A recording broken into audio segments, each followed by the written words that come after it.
Hello, people of the internet. Welcome. I am KICdude. Today, I'm going to be going ahead and explaining my process through my remix that I made just recently.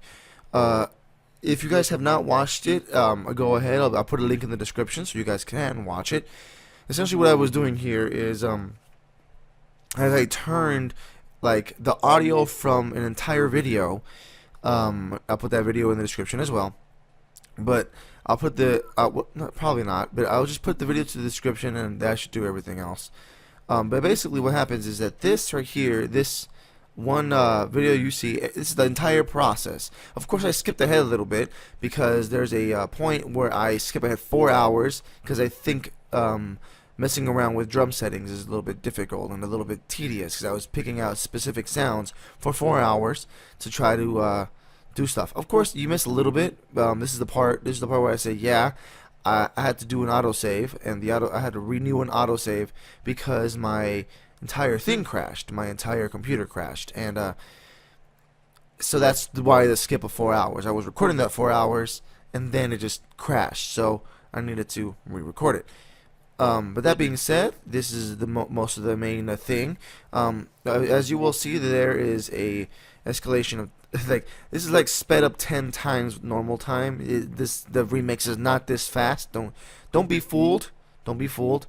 And I mess around with a lot with rhythm. I realized that I'm not necessarily a techno person anymore, but I will say it's really fun to challenge myself like this.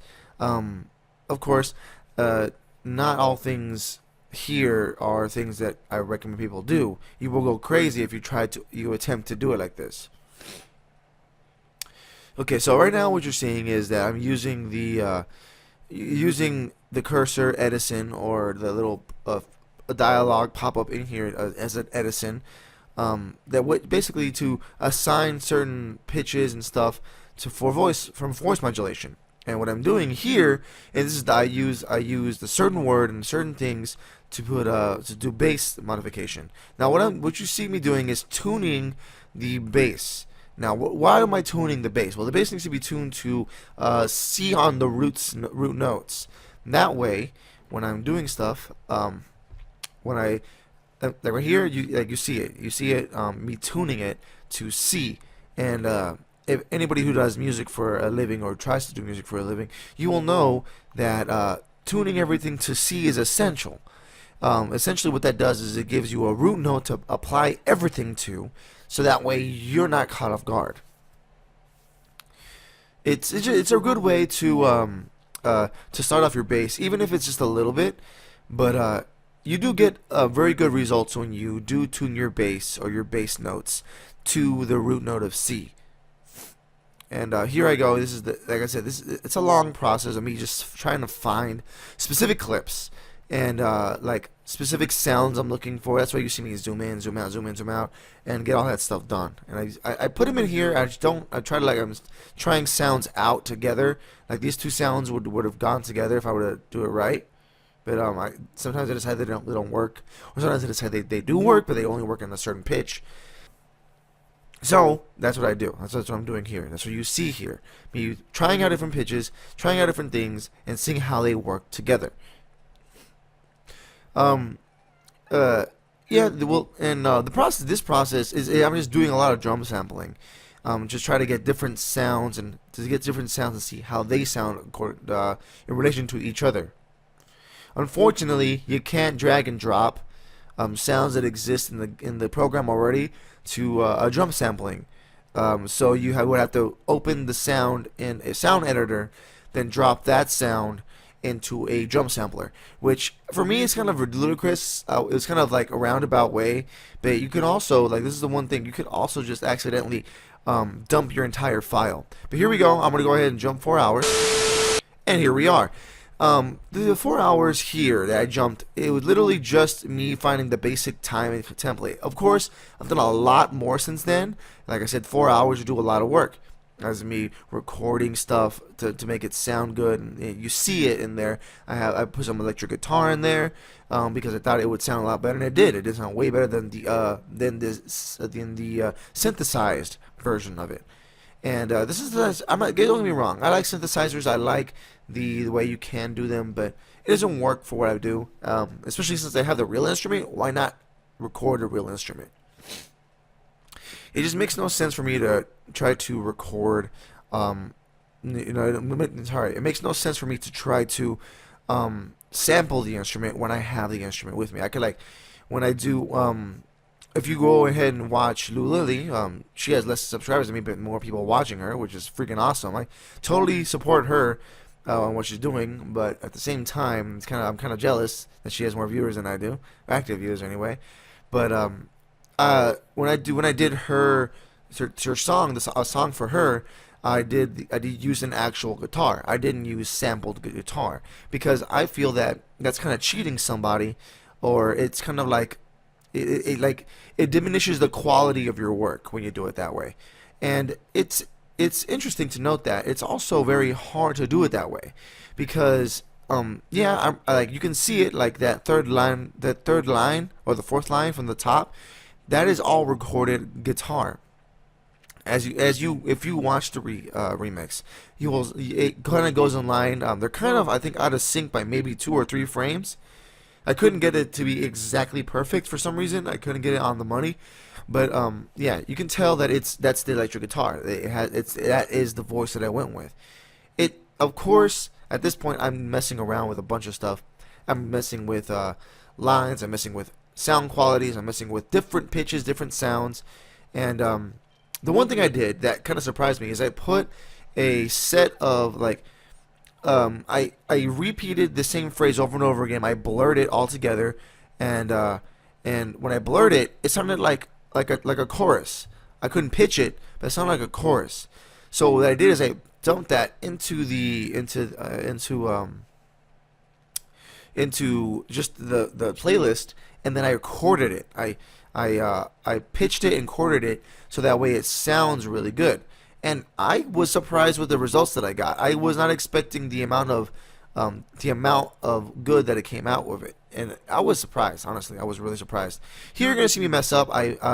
If you ever do songs or things in sets of 3, make sure you have multiples of 2 at the end of it. So you have to make sure that you have 2, 4, 8, and not 2, 4, 8, and 10.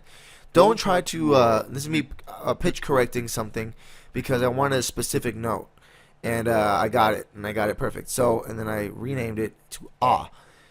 This is the part at the end, kind of at the end, where you hear me make the melody of the entire song. You see me coming into it with Ah. But let me go back to pitch the other thing. When I chorded, basically, he said a certain phrase, he said a certain thing, and I was able to chord the entire thing to make it to where I needed it to be. And it was interesting because that process itself is very hard. Like, this is what I'm saying. See, this is what I'm talking about here. Here I took this entire phrase, I blurred little tiny parts that are segmented together, then I blurred the entire thing, and then I used that to make a chorded ensemble. And it works way better than I thought it would. Yeah, let's see. What did I do next? Oh yeah, that's right. I tried different ways of making the chorded sample react to the piano the way I would usually, but unfortunately, I guess since I'm kind of new to resizing samples. That's what it is. I'm kind of new to resizing samples, so it didn't work out for me. So what I ended up doing is just leaving it the way it was, leaving it chorded, but the way I had it before, which is perfect. It's just fine. I kind of liked it that way. So here you see me fix my mistake and actually add one set of rhythms to make it work, and I messed up. I have to admit that I messed up. And here I'm listening and seeing what I could do next. And this is the part where I decided to layer in a different set of things. And this is where we get a new,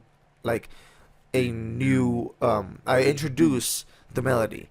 And this is me trying out what the melody would sound like. And I just, I keep plonking away to see what it would sound like. And I finally settled on something. But at the same time, I didn't know what beat it was on. I was like, okay, what is it on? It's on beat 2 or beat 3, and that's one thing that I kind of understand. That's kind of where the beauty of this comes in. That yeah, you can make a rhythm, you can make something, but to make it easy on you, you try to figure out what beat it comes on. And so it could be like the rhythm itself. You can match it up to 1 2 3 4 and have it, you playing it like that. But when it comes down to it, you are you articulating it well within the scheme of everything. Now, here's me just listening to it because I was trying to see where I was messing up on, where it was messing up, and this is like the last pass that I've had, the last pass, and I was listening to everything, seeing if it was working, if it worked, and I was good, and it was everything fine until I noticed one small change I needed to make, and I tried to make it. I couldn't figure out what it was, and it was me having to add a little bit more chorus to it. So that's where you see that come in. But basically, that was everything. It was everything that I needed it to be. And the remix itself, like I said, I think I tweeted about it, that it's basically 80% voice and voice sampling, voice doing everything with voice. The only thing in this remix that is like fake, I would say the thing that's are fake would be the piano and the guitar. That those aren't the voices that you hear. They're actually things.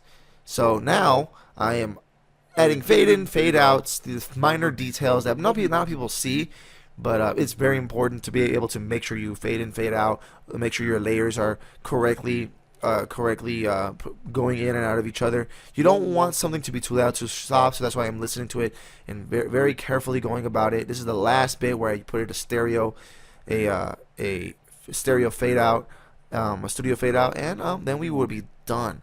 I make sure I listen to the melody one more time and make sure that it sounds perfect. Once it sounds perfect, I go to the beginning and I record the entire thing back to front, front to back, so that way I have a video to put on top of the actual video. With that being said, I think if you guys like what you see, go ahead and tell me what you think. Do you think the video? Did you like the remix? If you didn't, tell me why and why not. Thank you guys for watching. If you guys like what you see, love me and I love you back, and I will see you guys next time.